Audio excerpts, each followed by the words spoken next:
করতাম, একদিন না একদিন তুমি রাতারাতি ভাইরাল হয়ে যেতে রে বাবা।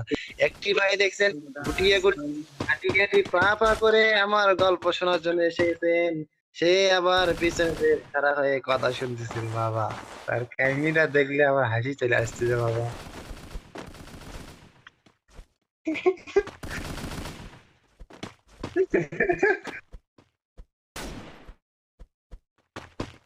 এই আর যুবকেরা। আই দেখি তার মাথাটা নিচে, পাটা উপরে, আমি জানে বুঝতে পারতেছিলাম না। আরেকটা সাদা ধবধবে ভাইয়েরা আসে আমাকে বলছে, হে যুবক ভাইয়েরা, তাই জানো কোন বক্তব্যের মাধ্যমে আমাকে আর আমাদের আমাদের প্রিয় সোশ্যাল ভাইদেরকে কি যেন বলতে চায়, তার মনের আশাগুলো পূর্ণ করে দাও, তুমি তার সমস্ত নেক হায়াত পূর্ণ করে দাও গো মাওলা।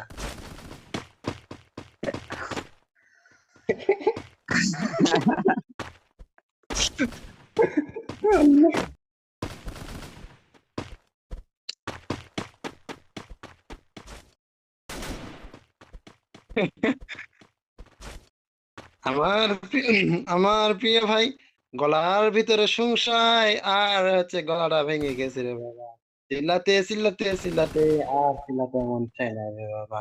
তবু আমি তোমাদের মাঝে হাসি খুশি নিয়ে থাকতে চাই, কারণ কারণ কারো সময়ের জন্য আমি কোনো মানুষের সামনে বেয়াদবির মতো আচরণ করি না রে বাবা।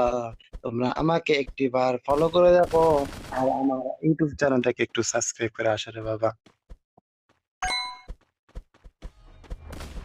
আমি হয়তোবা তোমাদের মজার মজার গল্প শোনাতে পারি না, আমি হয়তোবা তোমাদের সামনে আলোচনা করতে পারি না। আজ কেমন জানি মনটা হালকা হালকা লাগছে,